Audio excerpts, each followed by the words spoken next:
Fala pessoal, começando aqui mais um episódio do Podcast Sem Glúten. A gente vai conversar com diversos empreendedores, pessoas que têm doença celíaca, especialistas em saúde, né, para compartilhar um pouco da experiência e do trabalho que eles fazem com as pessoas que têm doença celíaca ou alguma alergia alimentar. Eu sou Eduardo Vidal, ativista, empreendedor e ativista pela causa dos celíacos, tá? Aqui é o nosso primeiro jornal, né? Jornal Celíacos do Brasil, tem muita informação, principalmente sobre o diagnóstico infantil, uma preocupação minha desde sempre, né? E hoje eu vou conversar com a Rafaela, tá? Psicóloga, e faz um trabalho muito bacana com as pessoas que têm doença celíaca ou alergia alimentar. Eu conheci a Rafaela passando ali no Instagram e aí falei, poxa, que bacana esse trabalho com as pessoas que têm doença celíaca, né? Vamos conversar com ela, ver se ela como é que ela pode ajudar a comunidade. E aí a gente começou a se falar ali na rede social e eu convidei ela para bater esse papo.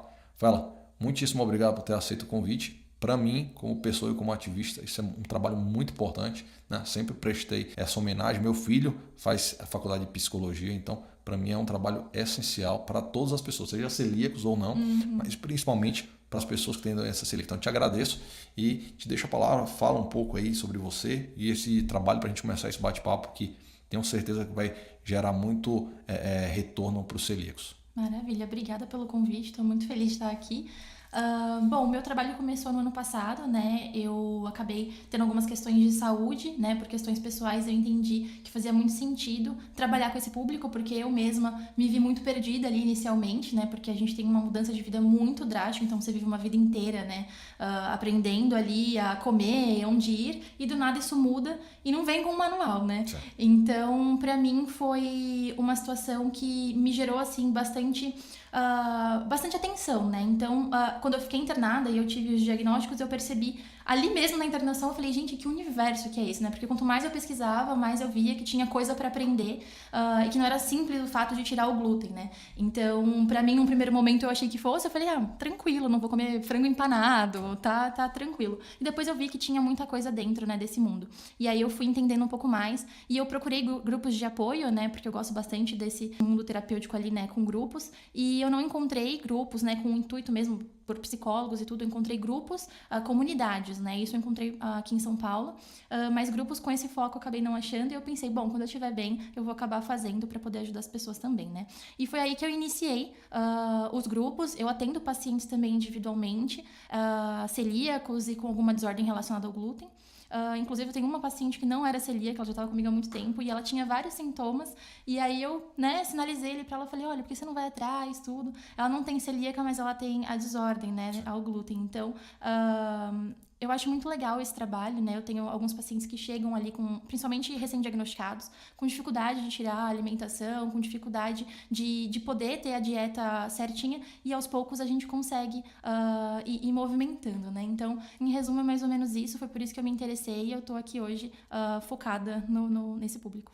Legal, legal. E eu me recordo que quando você passou ali na minha rede social, eu sempre tive essa questão, essa preocupação, porque minha esposa é médica, então ela teve um impacto, mas talvez por ela estudar na área da saúde, ter estudado na área da saúde, então para ela foi um pouco menor, digamos assim. Mas foi um impacto significativo. Eu fico imaginando as pessoas que não são da área e tem um impacto ali, também varia muito pela questão da idade. Queria que você me falasse um pouco sobre isso, tipo, como é que o celíaco ou as pessoas que têm alguma desordem alimentar, que eles reagem, como que a gente pode ajudar a essas pessoas assim nesse primeiro impacto, nesse primeiro momento? Uhum. É bastante coisa, né? Então, isso vai variar muito de como a pessoa vai agir ali inicialmente. Depende muito da realidade da pessoa, da classe social, do ambiente que vive, do apoio familiar, de amigos, né? E da própria pessoa. Então, acho que o primeiro passo, assim, é realmente buscar conhecimento, buscar fontes confiáveis, né? Então, a gente tem a Celbra, a Fenacelbra, que tem informações bem legais. É importante consumir esses conteúdos para poder entender um pouco mais desse universo. Seguir, né, profissionais ali nas redes de Instagram, Facebook, que você se identifique de alguma forma, né? Eu percebo que no Brasil a gente tem um perfil de público bastante hipervigilante coisas que se você procura ali na Europa, Argentina, você vê que tem um perfil um pouco diferente pelo que eu pesquisei. Então, por isso que eu digo que é importante você seguir páginas que fazem sentido para você, de acordo com o que você teve de estudo inicial ali, para você não entrar nesses comportamentos que podem acabar desencadeando outras questões de saúde mental, né? Então, ter um acompanhamento nutricional é super importante, com nutricionistas, né, que consigam realmente orientar e que entendam bastante da doença, acho que é muito importante. Apoio psicológico também, né? E o gastro, que é a pessoa que vai dar o diagnóstico ali, né, também é super fundamental.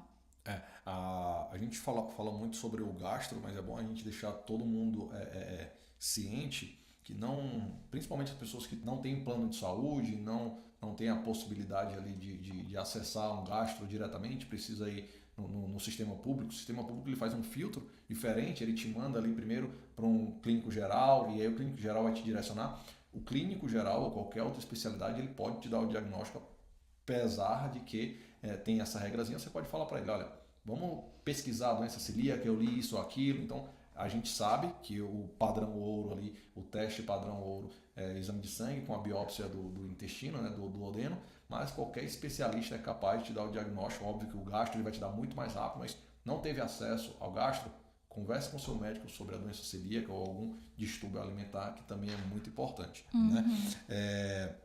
A gente falou aqui nos bastidores sobre a contaminação cruzada, o impacto da contaminação cruzada, porque a gente sabe que lá fora é muito mais fácil, digamos assim, obter informação. Eu, quando comecei essa jornada, só achava coisas em outro idioma, conteúdo em outro idioma, não achava nada em português. Falei, poxa, como que isso pode? E cria um grupo de Facebook e aí o pessoal troca informação. Então já bloqueei isso, porque eu trabalho na área médica também, né?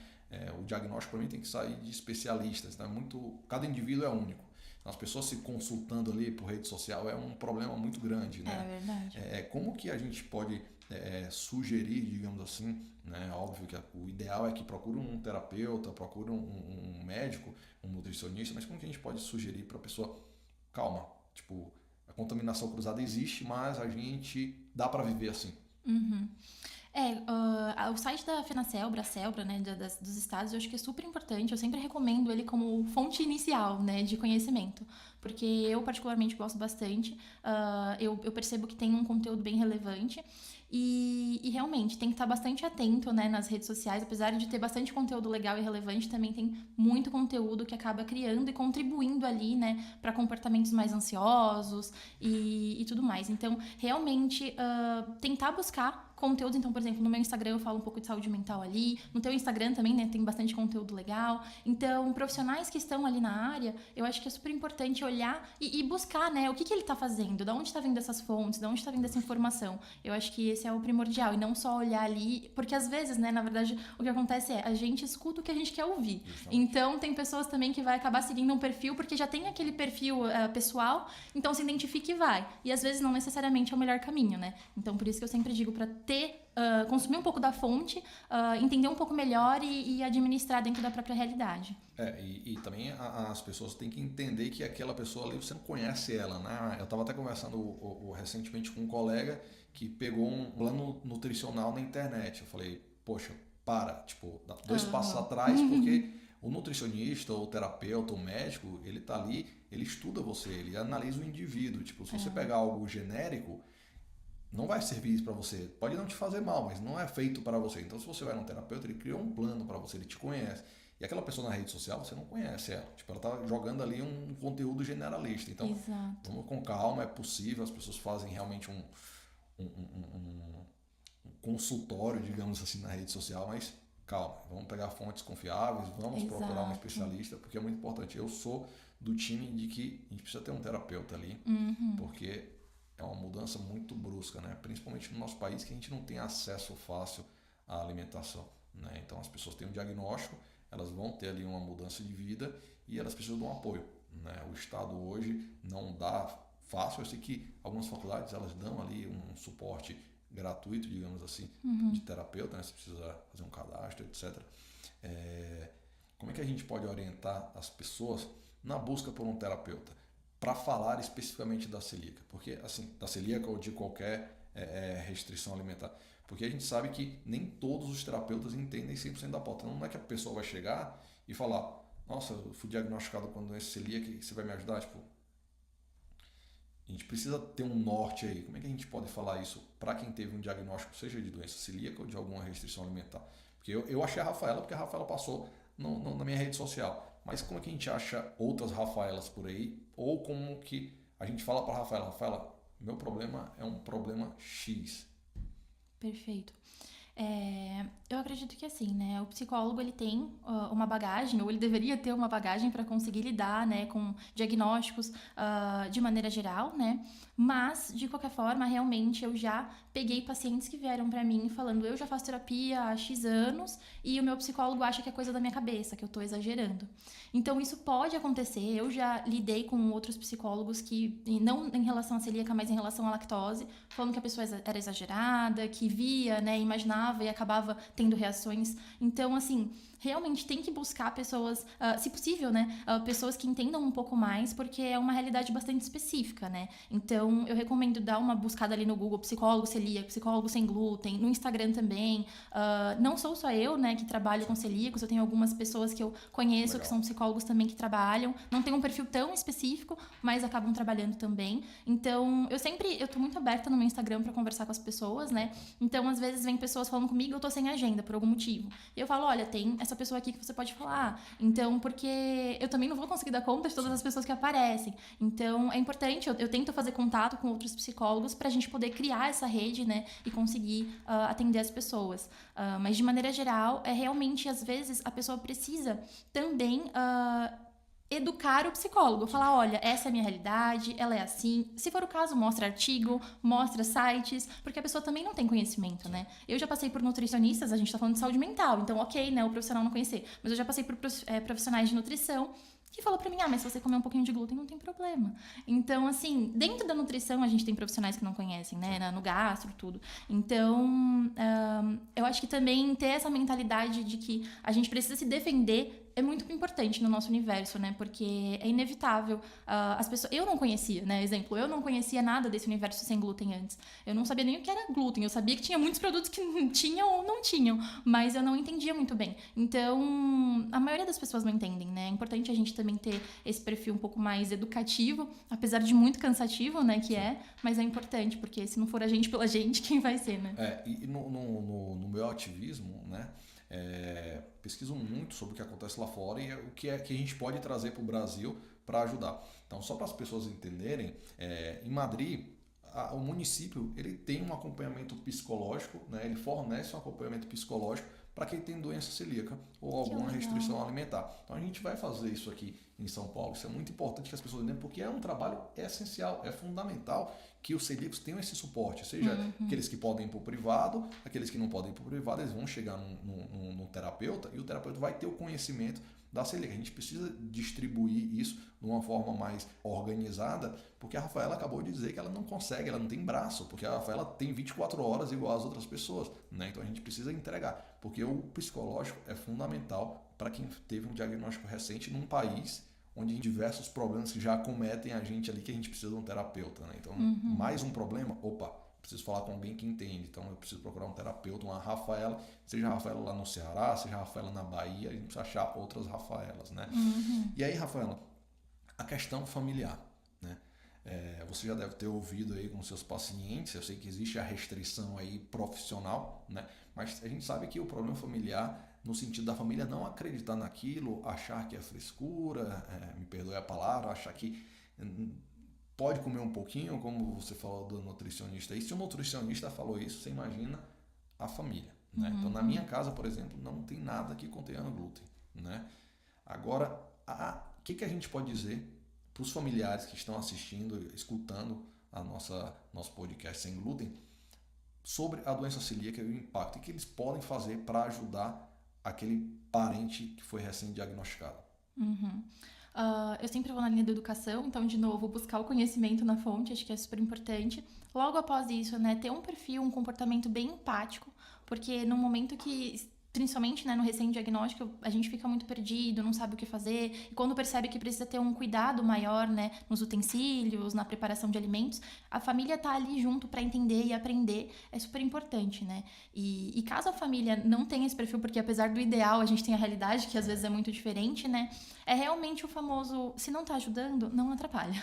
Então, a pessoa também tentar se posicionar, né? Eu dou bastante dica, na verdade, das pessoas colocarem etiquetas na manteiga, etiqueta na geleia, separar ali os utensílios para tentar manter o controle e pedir para que os familiares tenham essa compreensão, né? Então, a gente também precisa ajudar as pessoas, porque as pessoas esquecem que a gente tem diversas, né, restrições. Eu, por exemplo, tenho diversas restrições alimentares. E às vezes as pessoas lembram de uma e esquecem de outra. E tudo bem, ela é minha, né? Então eu que preciso também ficar ali orientando e lembrando, tipo, eu não posso comer amendoim, eu não posso comer aquilo. Então eu vou sinalizando ali também no ambiente, né, pra poder ajudar. Mas acredito que o principal de tudo é a empatia, né? É também se colocar ali no lugar daquela pessoa que tá precisando organizar toda a vida e a rotina pra poder ter um ambiente mais seguro. Porque, querendo ou não, né, quando a gente chega na nossa casa depois de um dia de trabalho ou qualquer coisa, a casa, em teoria, deveria ser o nosso lar, o lugar onde a gente pode descansar e relaxar. E ter que ter esse cuidado já é algo que demanda bastante energia, né? Então, que a família contribua ali, pelo menos pra pessoa conseguir ter o básico, né, de controle, é primordial, né? É bacana essa ideia de você identificar os produtos, talvez num período de transição, aí você começa a levar conteúdo para sua família, para que eles entendam. Porque, ó, para o celíaco é muito difícil você virar essa página.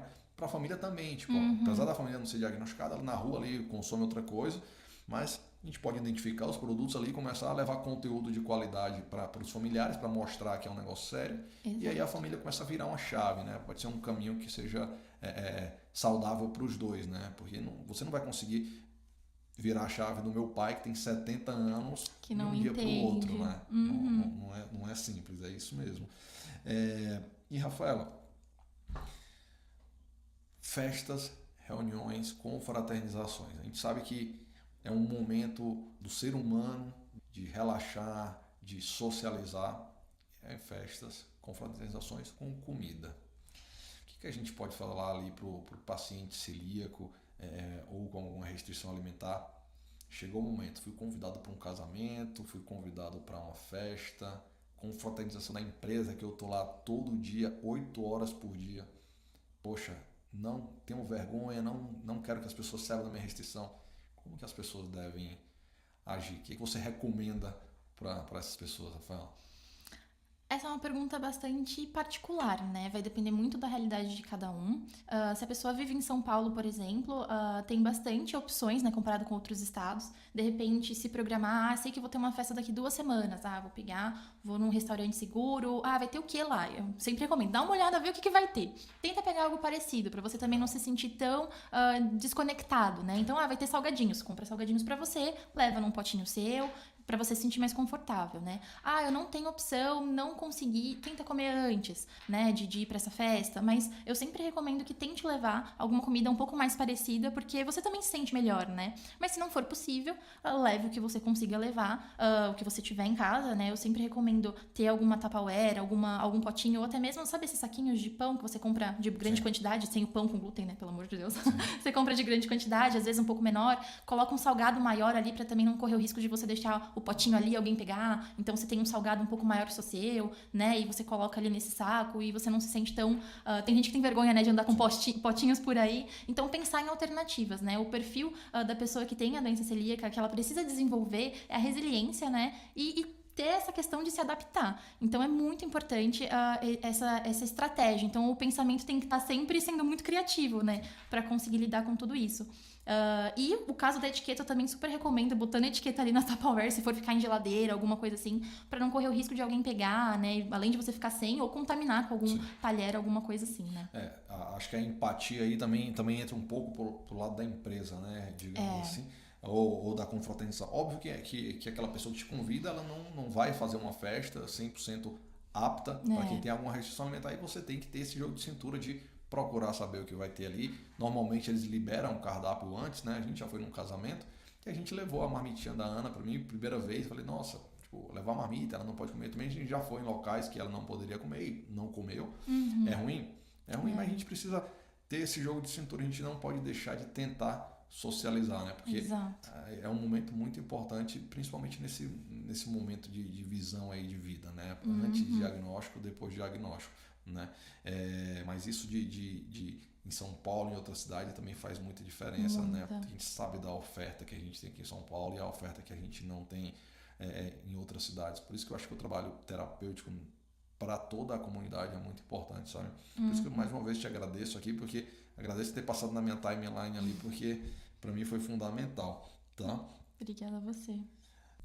Rafaela, outra coisa que é muito importante, que eu vejo na minha casa, pelo menos foi no meu começo de diagnóstico, né? Eu não sou celíaco, mas eu também tive esse momento de diagnóstico aí pós-Ana, de a minha resiliência, mas é a resiliência do celíaco. Cara, você não pode comer nada que tem glúten. O que você fala para eles ali não o que você fala para eles, mas eu vou comer, não, doutora, eu quero comer glúten, eu não quero saber não, porque aqui não tem, é muito difícil, eu quero estar junto do pessoal, eles vão no fast food X, eu não quero nem saber, eu vou e eu passo mal depois. O passar mal, gente, você ali na hora acha que é só uma diarreia, né? Mas é algo muito maior. O que você fala para ele? Não, calma, passo atrás. O que você fala para o pessoal que chega para você e fala isso, Rafael? Já peguei alguns pacientes que vieram falando que comia glúten ainda, ou que tinha contaminação cruzada, que tinha muita dificuldade de cortar, né, e seguir a dieta 100%. Eu não sou uma pessoa que siga um perfil super restritivo, do tipo, você tem que, então pra nada, né? Mas eu tento entender ali o que tá acontecendo, por que tá difícil cortar esse glúten, por que tá difícil cortar a contaminação cruzada, da onde vem essa dificuldade, né? Então, individualmente eu vou trabalhando ali essas questões pra gente entender por que tá difícil, por que a pessoa tá se auto-sabotando, né? Porque é uma autossabotagem esse comportamento, porque ela sabe que não pode e ela continua. Então, eu vou trabalhando essas questões, eu já tive alguns pacientes que chegaram assim e que hoje não comem mais glúten, não tem contaminação cruzada, justamente porque eu vou acolhendo, eu vou entendendo, vou pensando junto, porque às vezes o paciente vem com a cabeça que ele tem ali, de que ele tirou o glúten, não pensa em outras alternativas. E eu tenho o privilégio de conhecer vários celíacos. Então eu vou absorvendo ali, né, o que eu vou aprendendo com cada um deles. E eu passo isso também pro paciente, né? Então eu dou alternativas. Olha, você já pensou em levar tal coisa, em fazer tal coisa? Ah, nunca pensei. E aí a pessoa vai tentando, até que chega uma hora que ela consegue tirar tudo. Então a gente vai pensando ali juntos, nesse mundo, e o que a gente pode fazer com isso. E isso que você falou também é muito importante. Você vai aprendendo com um ou outro, né? A gente vê nos grupos, esses dias achou uma marmita que aí ele importa da China, uma marmitazinha que ele consegue colocar no micro-ondas e não tem a questão da contaminação. Outro achou um copo que ele consegue dobrar o copo e colocar na bolsa, né? Então, tipo, você vai aprendendo com as outras pessoas. Então, falar que você tem uma restrição, às vezes outra pessoa pode te dar uma ideia do que fazer, né? Exatamente. Eu sempre falo para as pessoas, você tem com vergonha disso? Mas às vezes é tão legal você falar para os outros que você tem, porque às vezes alguém vai conhecer alguém que tem e vai falar, putz, lembrei da Rafaela, ela tem, fala com ela. Eu mesma, quando eu descobri, a minha tia falou, olha, fala com essa mulher, ela tem celíaca, ela é diabética, ela pode te orientar bastante. Ela gastou 3 horas comigo, eu tinha acabado de sair da internação de uma UTI, eu tava hiper cansada, mas eu tinha ido pro mercado eu tinha ido em 5 mercados procurar produtos, eu não achava, eu não sabia onde procurar. E aí ela falou comigo, foram 3 horas que ela falou comigo, eu estava exausta de ouvir tanta informação, mas foi maravilhoso, porque eu percebi, ok, agora eu já sei onde ir, qual parte do mercado eu vou, eu sei que não é toda a parte do mercado que eu vou encontrar, que a princípio é muito bom, né, você ter essa orientação. Então eu já fiquei mais tranquila, mais calma, e é por isso que é importante a gente dar visibilidade do que a gente tem, porque alguém vai precisar de você em algum momento, alguém de repente vai tirar uma dúvida com você, ou vai falar, nossa, eu conheço alguém que pode te ajudar. Então, eu acho que esse é o importante, né, da gente também dar visibilidade. Certo. Então, eu sempre recomendo. Apesar das pessoas serem tímidas, né? Eu falo, não, tenta. Às vezes aparece ali alguém, é importante, né? Fala. E às vezes você está ajudando o outro também, né? Exatamente. Porque às vezes você fala, nossa, eu sou celíaca ou tenho a restrição X e acontece isso comigo o tempo todo, não vou. A pessoa, nossa, isso acontece muito comigo. Será que eu tenho essa doença? Será que, poxa, eu acho que eu vou procurar um médico, né? Isso eu falo bastante e no nosso jornal foi o que eu prezei muito de colocar, né? Diversos sintomas. Porque às vezes a pessoa tem um sintoma e não consegue ter o diagnóstico. Ela lê e fala, poxa, pode ser isso aqui, vou levar para o meu médico, né, para tentar ter o diagnóstico rápido. Então, você falando o que você é, você está se ajudando, você está acabar ajudando a outra pessoa também, né? Não é um dia a dia fácil, né? Não. Com os pacientes todo dia uma informação diferente, uma dor única ali também. Como é que a gente faz para ter o equilíbrio mental ali nesse momento, Rafael? Eu sei que cada indivíduo é único, mas deve existir aí um norte generalista aí que a gente pode falar, faz tal coisa, é assim. Eu não sou terapeuta, então não entendo, mas o que a gente pode ajudar para a pessoa ter um equilíbrio ali nesse momento de vida? Porque eu acho que eu particularmente não sou celíaco, mas é um momento de vida que para mim, não sendo celíaco, é muito difícil. Então, o que você fala para as pessoas ter um equilíbrio ali? Conversar, né? Eu sempre recomendo conversar com as pessoas que estão por perto. Às vezes, se a gente tem receio de falar alguma coisa, se a gente não aceita o nosso diagnóstico, se a gente não aceita o que a gente tem, como é que a gente espera que as outras pessoas aceitem, né? Então, na verdade, eu acho que antes da conversa é a aceitação, né? É entender o que você tem, aceitar que tá ali e aí sim você faz alguma coisa com isso. Porque quando a gente fica batendo muito de frente com um problema, não aceita, tem dificuldade, ele não vai melhorar, ele vai continuar lá, né? Só que ele vai piorar suas relações sociais, ele vai piorar a tua saúde mental, porque daí você não fala pros outros, fica tentando lidar, se contamina, desenvolve outras questões, né? Então, primeiro de tudo, aceitação. É um processo, né? Não tem uma fórmula de como que vai ser, mas ter em mente já ajuda nesse processo de transformação também, né? Então, aceitar. Depois de aceitar, de trabalhar nesse processo, trabalhar o luto, porque inevitavelmente a gente vive um processo de luto quando a gente tem um diagnóstico, seja qual for, né? Eu já ouvi pessoas falando, luto é uma palavra muito forte, não usa essa palavra. Mas não tem como. É um processo de luto quando a gente tem diagnósticos, porque era uma vida que se foi, né? Uma vida diferente e uma vida que a gente vai ter. Significa que vai ser pior? Não necessariamente, vai depender de como você lida com isso e às vezes pode ser muito melhor, né? Porque eu vejo muitas pessoas que quando tem diagnóstico, muda a vida, tira o glúten e volta a ter uma qualidade de vida incrível que não tinha antes, começa a fazer atividade física, come melhor. Então, o que é, né? Perdeu a saúde ou ganhou? Então, vai variar bastante. E aí, dito isso, acho que é importante, né, essa questão da comunicação. Dar visibilidade para as pessoas do que você tem, dar visibilidade de como elas podem também te ajudar, né? Porque às vezes as pessoas falam, eu tenho isso, e espera que o ambiente entenda e seja acolhedor, sendo que você só falou o que você tem e não explicou como ela pode te ajudar, né? Então, às vezes as pessoas nem chamam, tem gente que fala, meus amigos não me chamam mais para sair. Mas você já falou pra ele o que você pode fazer junto?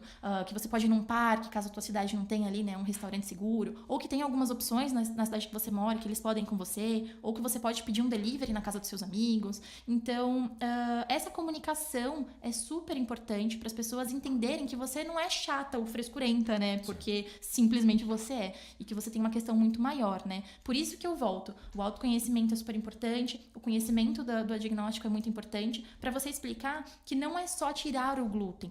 Eu não posso só comer. Não, tem um universo atrás disso, né? Se você se contamina com frequência, é um copo. Uma hora, aquele dia, ontem me contaminei, a gotinha vai cair do copo. Mas não foi ontem, foi todas as outras vezes para agradar as outras pessoas. Então, por isso que é importante a gente ter essa comunicação sincera com as pessoas e com a gente, né? Então, acho que isso é primordial. Isso que você falou, Rafa, é muito importante.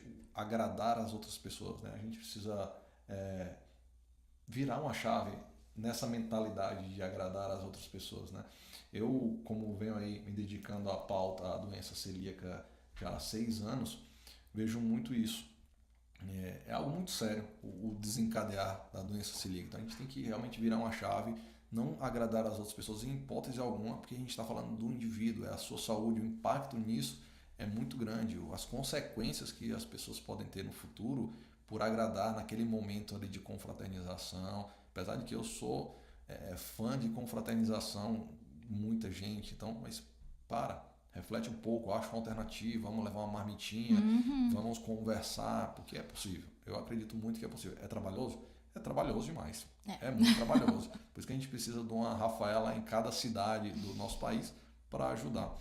Rafa, te agradeço muito. Tá, eu tenho uma última pergunta aqui que é no caso de terapia de forma geral, mas te agradeço pelo convite. Isso aqui é um projeto que eu comecei ali em 2022, não consegui avançar, mas estamos retomando agora. Então, conversar com o terapeuta é muito importante porque eu acho que todas as pessoas precisam. Quem teve um diagnóstico de alguma doença, no caso doença celíaca, também é muito importante. Então, o meu pedido é uma mensagem sobre a terapia na vida das pessoas. O que a gente pode deixar como mensagem da importância da terapia na vida das pessoas de forma geral, mas também das pessoas que têm doença celíaca ou restrição alimentar. Claro, super pertinente. Eu recomendo também, né? Super importante fazer terapia. E eu adoro um exemplo que eu dou, que é o seguinte: às vezes a gente acha que a gente se conhece demais, né? Não, eu tenho 30 anos, eu sei bem quem eu sou, eu não preciso de terapia, eu converso comigo mesmo e resolvo meus problemas. Mas a gente tem algumas questões que a gente não sabe. Então, por exemplo, já deve ter acontecido com você de alguém tirar uma foto sua de costas, ou fazer uma filmagem sua de lado, ou de costas, e você olhar pela primeira vez e falar: nossa, eu sou assim? Mas é você. Você tá ali naquele corpo há milhões de anos e você não sabe como é de costas. Você não sabe como é de lado. Então, esse ponto que a gente não consegue enxergar é a mesma coisa. Às vezes na terapia a gente tá ali semanalmente falando de algum assunto, falando de uma queixa principal que você traz. E aos poucos, semanalmente, você vai enxergando coisas que é o teu ponto cego, que é o ponto que tava ali, as suas costas, da sua vida. Então, é um momento que você tem de se escutar, é um momento que você tem de pensar outras alternativas diante daquele problema que você traz. Então, ela é muito importante também para ajudar nas relações, né? A se enxergar dentro das relações e como você se porta e por que aquele problema que você está trazendo ele é tão relevante, né? E também qual que é a sua responsabilidade diante de tudo que acontece na sua vida, né? A gente aprende muito, né, na terapia, eu também faço terapia, a se responsabilizar, né? Se responsabilizar pelo todo. Não pelas pessoas, mas sobre a gente diante das situações, né? Porque a gente tem muita responsabilidade, né? Então, eu acho que essa é a mensagem principal, assim, de realmente conhecer as partes que a gente acaba não conseguindo ver no dia a dia. Legal, legal. Rafa, mais uma vez, muitíssimo obrigado. Queria que você deixasse o seu site, sua rede social, como que as pessoas que querem conversar com a Rafa, querem pedir a ajuda da Rafa, devem fazer. Certo. Eu tô no Instagram, né? Meu arroba é @psicosemgluten, tudo junto. Ali tem um link também que direciona para o meu contato, então a pessoa pode me procurar por ali. Eu faço atendimento online, também faço presencial, mas o meu maior público acaba sendo online, porque eu atendo pessoas mais de fora de São Paulo até do que de São Paulo. Então, eu tô à disposição para conversar. A minha agenda tá um pouco assim, mas eu estou sempre um jeito, eu tô migrando de um outro trabalho que eu tenho para conseguir liberar mais agenda, porque tá aparecendo muita demanda. Então, eu estou à disposição. Legal. Rafa, muitíssimo obrigado. Pessoal, não esqueçam, é muito importante um acompanhamento terapêutico, tá? Fazer terapia toda semana, mesmo se você não possa fazer toda semana, fazer uma vez por mês já ajuda.